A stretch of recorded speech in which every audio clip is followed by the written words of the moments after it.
Nelson Mandela became South Africa's first democratically elected president in 1994. It was the official end of white minority rule, otherwise known as apartheid.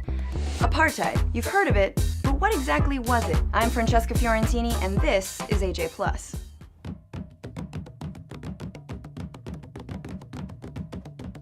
Apartheid is an Afrikaans word that means separateness. It was a system of racial segregation that governed South Africa for nearly 50 years.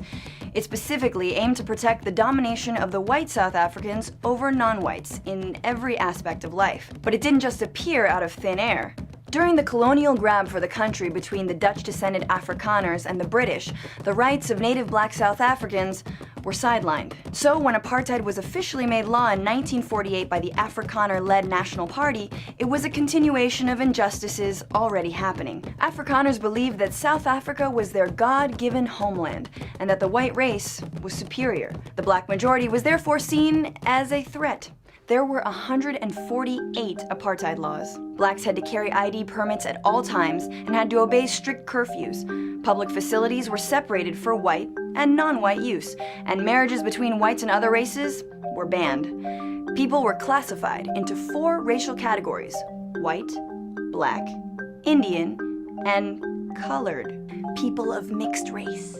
And they were all separated into different residential areas. Blacks were divided into 10 so-called homelands based on tribal groups. Homelands were rural, overcrowded, and lacked jobs, forcing blacks to seek work as migrant laborers. Wages were low, and it was illegal for workers to strike. See, apartheid was also economically motivated. A cheap workforce was needed particularly to work in the country's gold mines. Powerful mining magnates had a huge stake in apartheid policies since their profits depended on keeping black wages low.